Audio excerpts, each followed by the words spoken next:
It's a household name in India and found international fame when it launched the Nano, touted to be the world's cheapest car. Tata Motors is one of India's biggest automobile makers, but for the last 6 months, sales of its passenger cars have been flagging.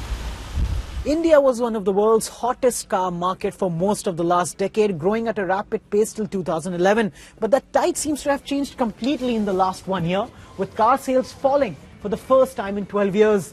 A slowing economy coupled with high interest rates has kept customers away, and Tata Motors is one among many car makers here being affected.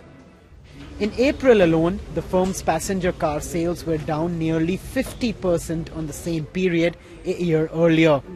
High input costs have added to the burden. In an interview to the BBC last month, Tata Motors Managing Director Carl Slim said that the company had failed to identify growth segments.